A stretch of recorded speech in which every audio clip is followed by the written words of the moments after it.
सीताराम दोस्तों, आज का टॉपिक है कीमत और मात्रा के निर्धारण में सरकार की भूमिका। आज हम इस टॉपिक के माध्यम से जानेंगे कि सरकार कैसे कंट्रोल करती है हमारी बाज़ार में जो वस्तुएं आती हैं उनकी कीमतों के ऊपर।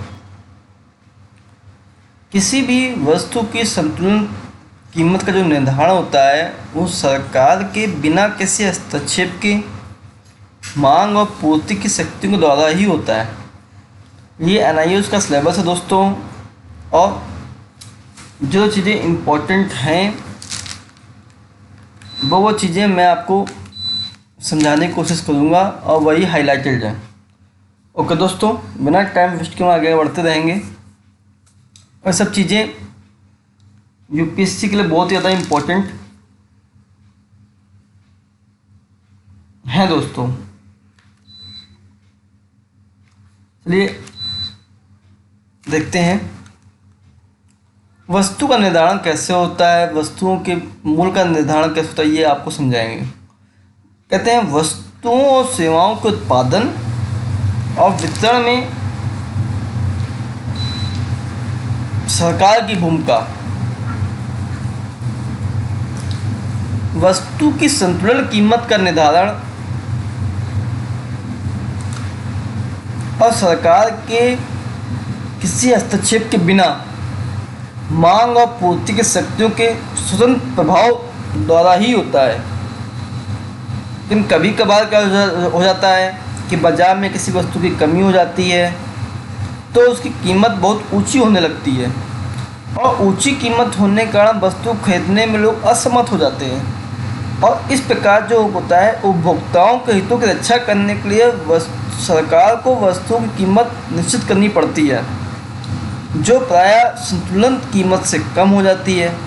और कभी कभार ये होता है जब खाद्यान्नों की फसल बहुत अच्छी हो जाती है तो खाद्यान्न जो होते हैं कीमत उसकी नीचे स्तर पर निर्धारित होने लगती है, और उसी के बाद कीमत कम होने लगती है और खाद्यान्न ज़्यादा हो जाता है तो किसानों को उसकी लागत भी नहीं मिल पाती है, तो इसका किसानों के ऊपर बहुत बुरा प्रभाव पड़ता है।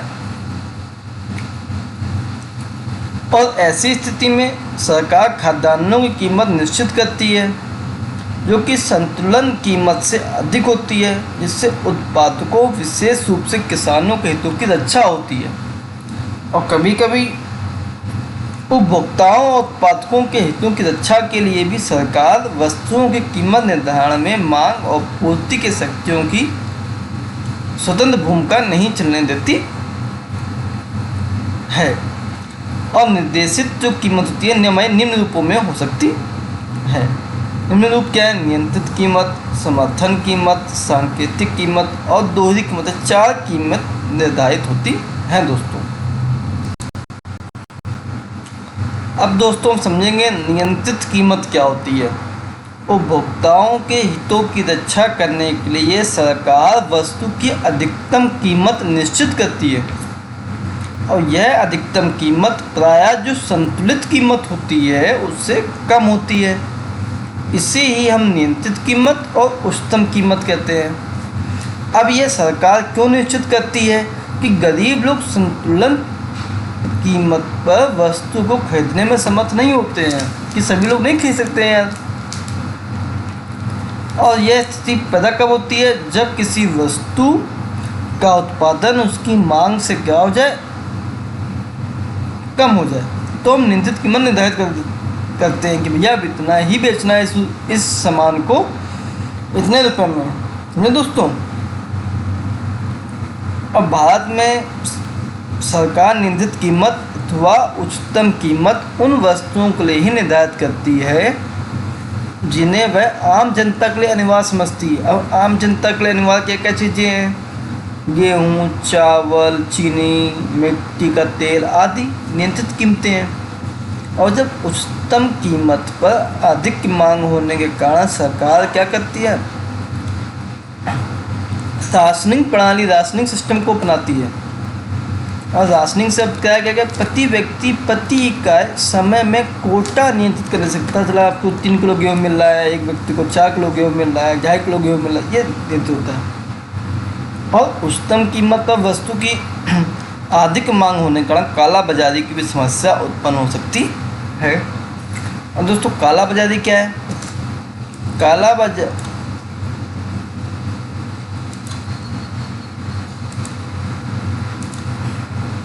काला बाजारी वह स्थिति है जब विक्रेता गैर कानूनी तौर पर वस्तु की ऐसी कीमत वसूल करता है जो नियंत्रित कीमत से बहुत अधिक होती है।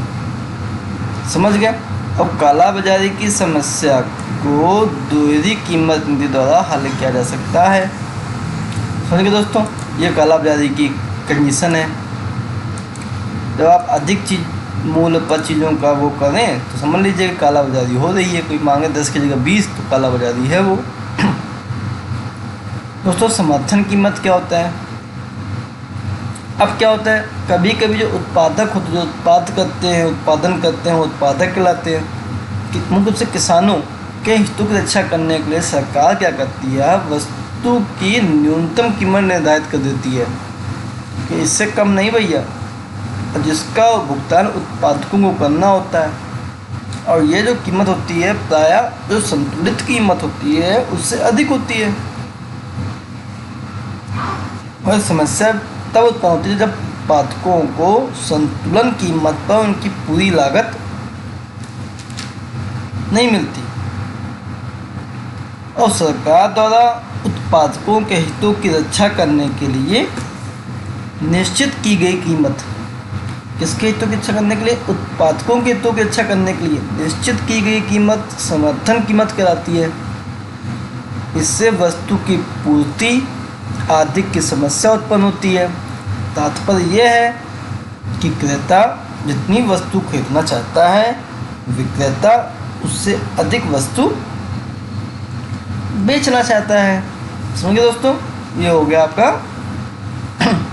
समर्थन कीमत, अर्थात उत्पादकों के हितों की रक्षा करने के लिए जो कीमत निर्धारित की जाए वो आपकी समर्थन कीमत होती है। और समर्थन कीमत पर वस्तु की पूर्ति आदि की स्थिति में सरकार वस्तु की कितनी भी मात्रा हो, वस्तु को बफर स्टॉक करने के लिए, खरीदने के लिए तैयार रहती है। समझिए दोस्तों, ये है। आगे देखिए, सांकेतिक कीमत क्या होती है? कुछ वस्तुएं, सेवाएं ऐसी होती हैं जो हमारे जीवन के अस्तित्व के लिए अनिवार्य समझी जाती हैं, जैसे चिकित्सा, स्वास्थ्य, शिक्षा इत्यादि। और जो गरीब लोग होते हैं प्रचलित बाजार कीमत पर इन सेवाओं का उपयोग करने में असमर्थ रहते हैं। इसलिए जो सरकार होती है, कुछ निजी धर्मार्थ जो संस्थाएं होती हैं, इन सेवाओं को ऐसी कीमत पर उनको उपलब्ध कराती हैं जो इनकी प्रति इकाई उत्पादन लागत से भी बहुत कम होती हैं।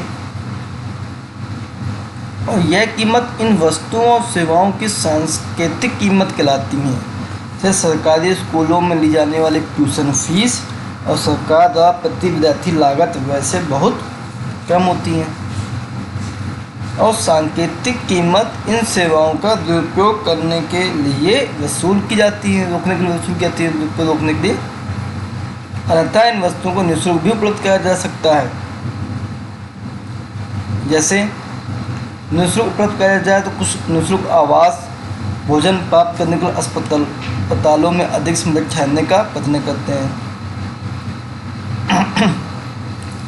दोहरी कीमत दोस्तों क्या होती है? जो कीमत नियंत्रण कारण वस्तु की कमी उत्पन्न हो जाती है, वस्तु की क्या होती है? कमी उत्पन्न हो जाती है।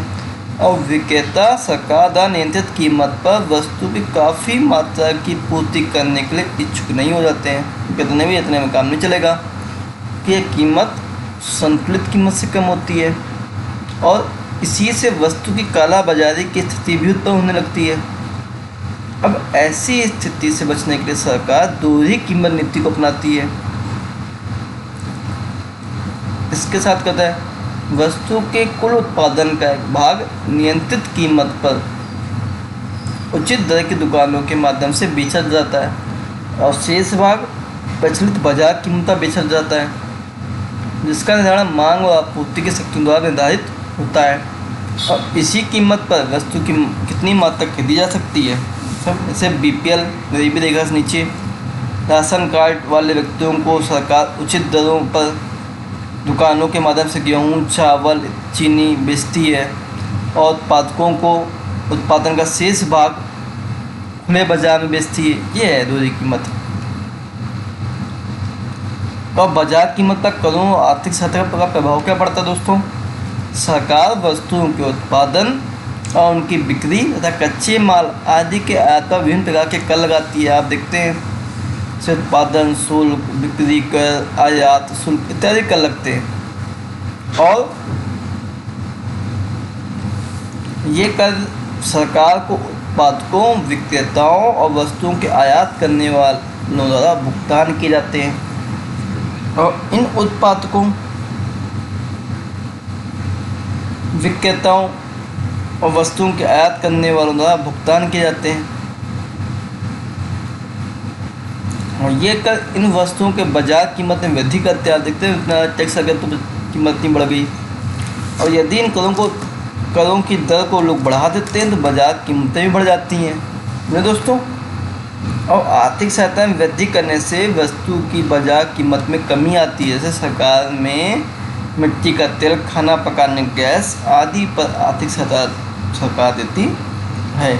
अब सार्वजनिक वितरण प्रणाली क्या होता है? क्या होता है? गरीब लोग अनिवार्य वस्तुओं को भी उनकी बाजार कीमत पर कभी कभार नहीं खरीद पाते, असमर्थ होते हैं।